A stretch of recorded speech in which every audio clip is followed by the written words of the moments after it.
Hello and welcome to Capital Market Live on Channels Television. I'm Ini John Mekwa. A lot happened in the markets and the corporate world this past week, and it's time to highlight the most important ones, starting with the market. European market, where most stocks climbed on Friday to close out a winning week amid the prospect of a steady economic rebound and fears of tapering monetary stimulus.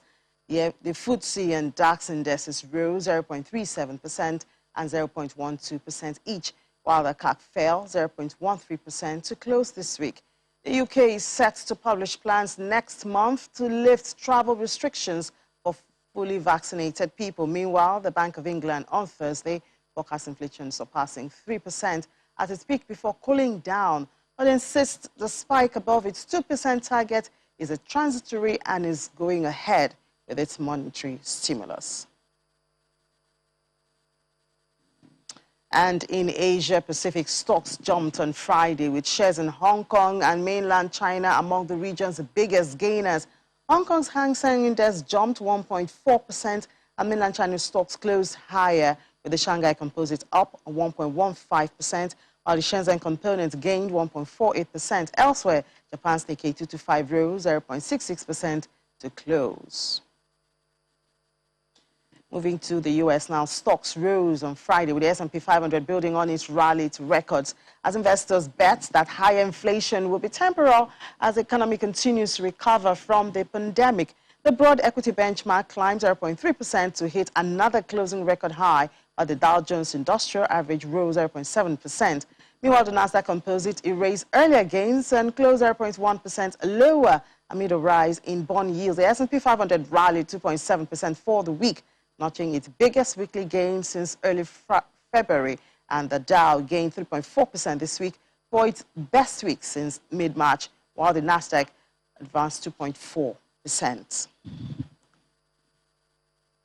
Coming back home now in Nigeria, the local equities market ended the fourth week of June again in the red. Its main index and total value dipped 2.56% week to date, which is largely attributed to sell-offs in Airtel Africa, Dangote Cement, Boa Cement, and MTN. 3 out of the 5 key sectors of listed equities recorded gains, particularly the banking counter, which rose by almost 1%, while the industrial goods and insurance sectors were the losers on that chart. The share price of Veritas Capital Insurance topped the 10 best gainers as it recorded 18.18% increase. Consolidated Hallmark Insurance share price declined the most by 13.43%, while the trio of Zenith, Transco, and Access Bank were the top 3 most traded stocks for the week. Meanwhile, the volume of shares traded within the 5 sessions was higher by 2.5%, in contrast to the previous week of about 1 billion shares changed hands for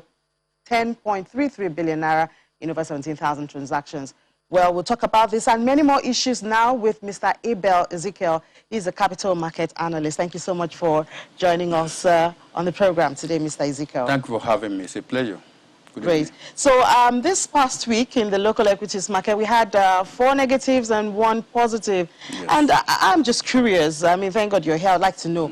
Every time we see Airtel Africa, like it just comes, then there's a dip, 10%, and then it goes back, and then it comes again. It has happened twice now in about 2 weeks. Yes. I mean, how do we explain that? Thank you again. Once again, Airtel is one of the most capitalized stocks in Nigerian stock market. It has a total of about 3.7 to 4 billion outstanding shares. But the price of Airtel appreciated within the last 1 year. It was listed as about 363. That's 363 kobo. Now, Airtel peaked at about 930 naira. That's close to 1,000 naira. If you look at the 10, or let's say the 5 most capitalized stocks in Nigerian stock market, Airtel is almost ranking about number 2 or number 3, depending on the oscillation of its prices. We have Dangote Cement, we have MTN, we have Boa, we have Airtel, and the rest of them like that. So if, because of its weight, it carries about 10% weight of the market, you understand, because of its high kind of price, definitely, if there's a downward trend in its price, it will now have... And it has to be 10%? It depends on the like demand. 3 times now, it's always 10%, and then it just goes back. On demand and supply at that point in time. Okay. If you remember, the same weight of Dangote cement. Dangote cement is carrying about 20% of the market. It has about 17 billion outstanding shares. Okay. Then followed by MTN. MTN has about 20.35 billion outstanding shares.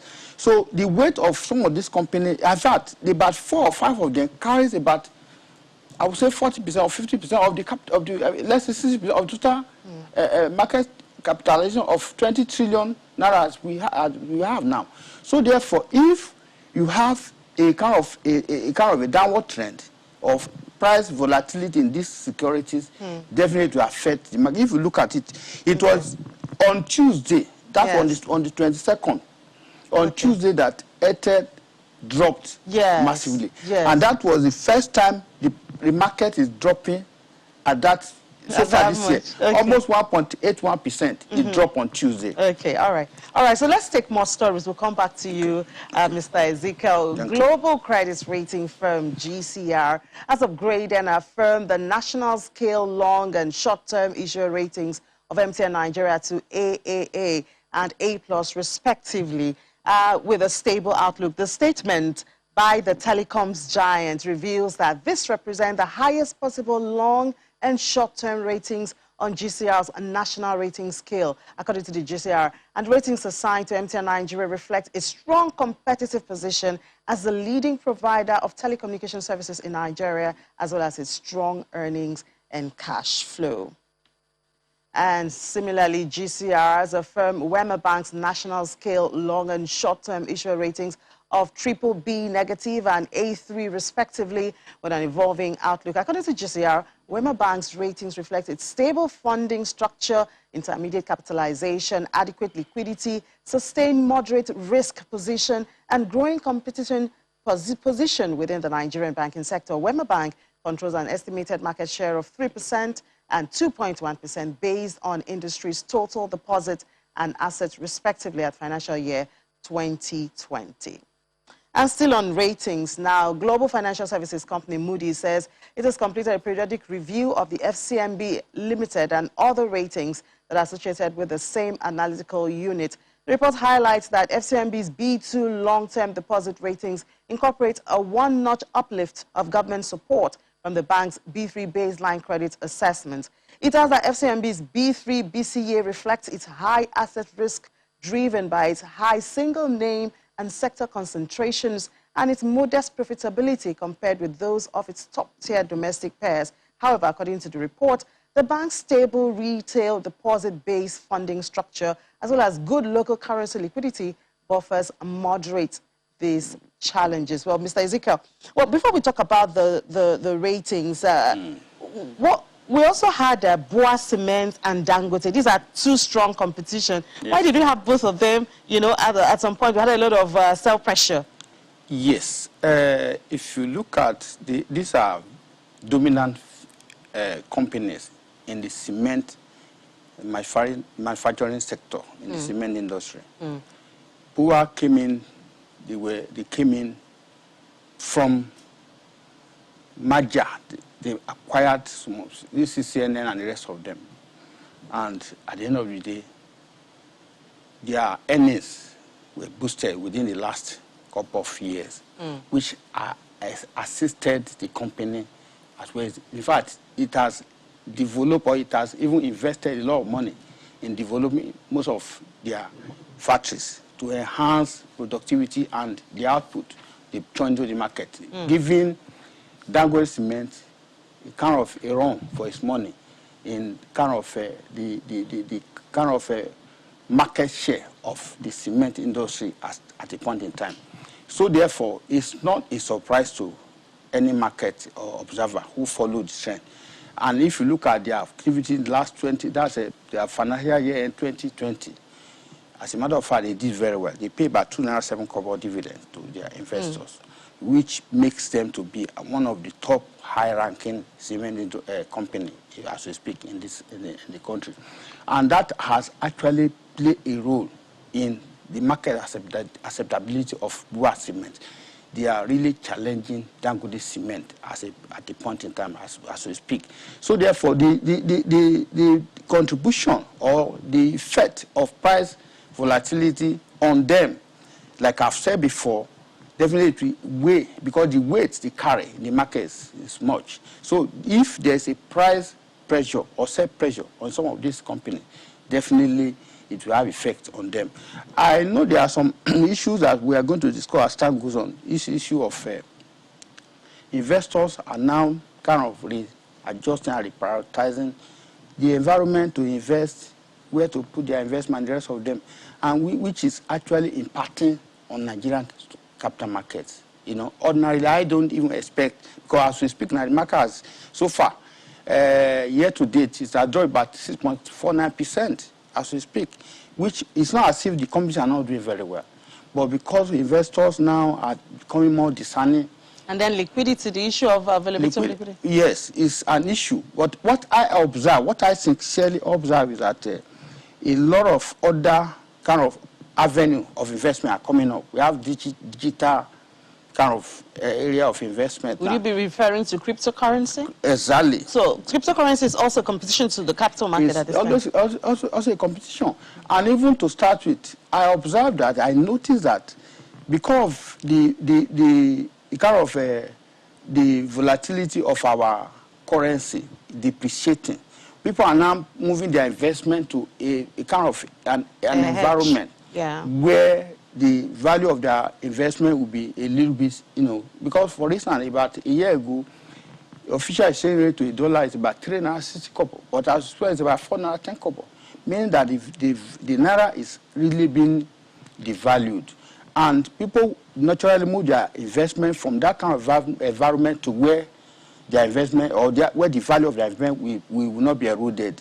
And what I might say in essence is that we now have as avenue where people now move, or avenue of trading in foreign stocks as against Nigeria, because if you trade in foreign stock, therefore your investment is in maybe dollar denominated. So you have an edge or a kind of a protection over your investment or of your money. So that is really having a kind of effect in our market as we speak. And I think these are some of the, and even if you look at it, for instance, that the insecurity within the environment is not actually helping matters. So some of these factors are contributing to the downward trend we are seeing in the market. In the market. Okay, so we also heard about Moody's on FCMB, yes. Rating of WEMA and MTN. Yes, yeah. I'm not surprised about MTN. MTN is a dominant kind of, he's a giant, a dominant figure in telecom industry. Has about, so analysts are saying 70 million subscription base or subscriber base, you know. And it is a company that 2015 was slammed about 5.2 billion naira fined by NCC. Yeah. Then after much pleas and rest, the fine was brought down to $1.6 billion, which is about 330 billion at that point in time. And gradually, as at 2019, that money was fully paid, and it eased them out of, and that was what led them to actually say, okay, let us leave this company, let Nigeria become part owner of this company. And if you look at... I remember there was a lot of controversy then that they're just making money out of Nigeria, and they are not... People are not really taking or benefiting from what they are making. And if you look at it now, 2019, they paid about 5.92 kobo dividend. 2020, they paid 9.40 kobo dividend. They paid interim of 350 and a final dividend of 5.90 kobo, which ranked them as among heavy payer of rewarder of investors. So I'm not surprised. So you're not surprised about the ratings and then WEMA Bank. But anyway, we need to take a break now. When we come back, we'll continue this conversation. You're still watching Capital Market on Channels Television. We'll take a short break. When we come back, Mr. Ezekiel is still here to share his thoughts with us.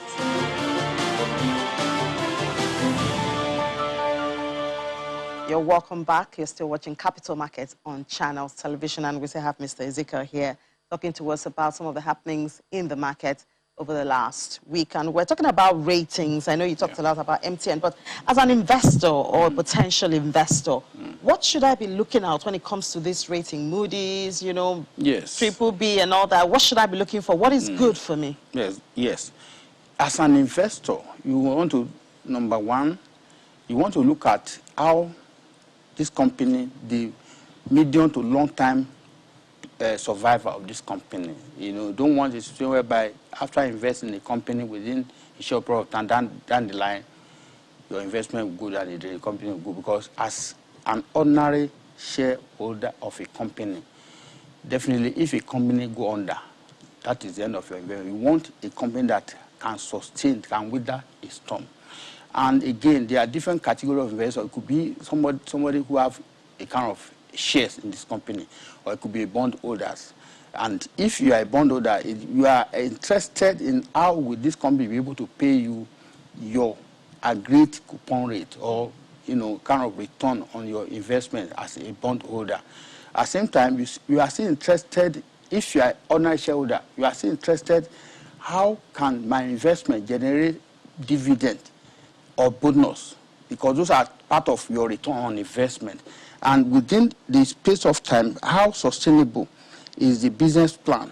Is their cash flow, balance sheet size, operating environment? As a matter of fact, even the market share that the company is actually controlling. And so some of these ratings, they are very handy, they are very, very helpful. Should I invest in a company that I haven't heard about, that I haven't heard any rating about? Is that safe? It's not too ideal. It's not too ideal. You should be able to keep your eyes, and that's why you have all the rating agencies to guide you on your investment decision. And at the same time, you should be able to know how much risk are you ready to take, as a matter of fact. Because if you are not a risk taker, for me, you cannot go in some of these companies. You should be somebody who is not a risk-averse person.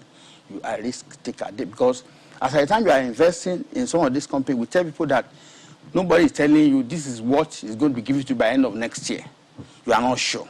It's by the time the year ended, the final report is presented, the dividend is declared. That's when you now know that this is, though you could be able to extrapolate maybe based on their previous performance before then, you could be able to predict, do some calculation and chart or analysis. Well, you don't have to do it yourself. You can get yes, an expert if you are conversant, you can do that. You can check the dividend history for instance of this company. Is it progressive? Is it regressive? As in, from 2 naira to 3 naira, from 3 naira to 350, that kind of a thing. It gives you an idea that, okay, fine.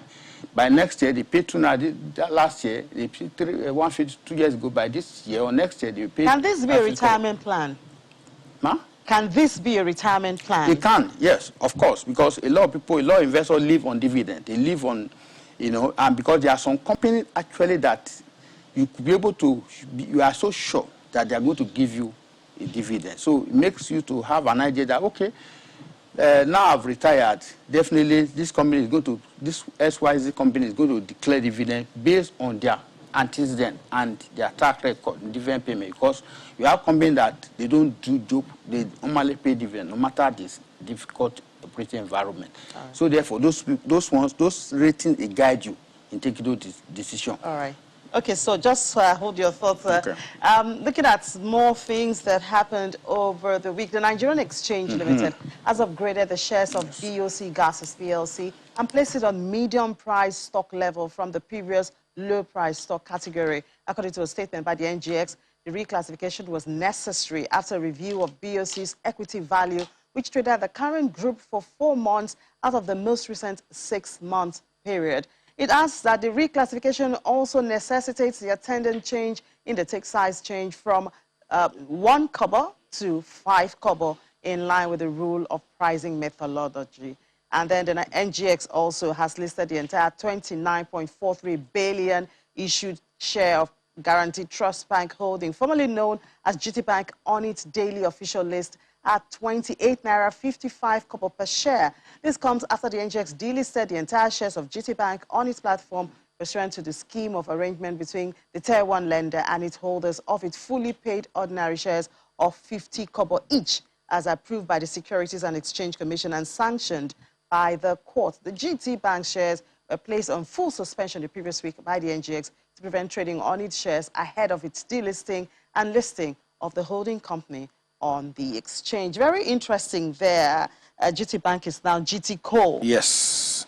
So what difference does it make to me as an investor? It does. It does. Let us, put it properly. If you have, before now or in the time past, there was a rule of CBN that bank can embark on universal banking. Yes. Like so you can embark or you can do anything, both financial and non-financial. You could go into insurance, you could go into real estate. In some cases, you could have asset management company, you could have a PFA, you could have a custodian. That was before. But later on, a policy too from CBN came that no, you cannot be a jack of all trades. Therefore, yours face that area where your license was given to you. But along the line now, an idea now came that, okay, for us to be able to take advantage of the market, because most of these banks, they now have some subsidiaries that they created within that period of the universal banking area. So what are you going to do? Are you going to ease them off? Are you going to exit from them? So therefore, the idea now came that, okay, have a holding company that will now have, that is the company that will now be in charge of the asset of some of these subsidiaries.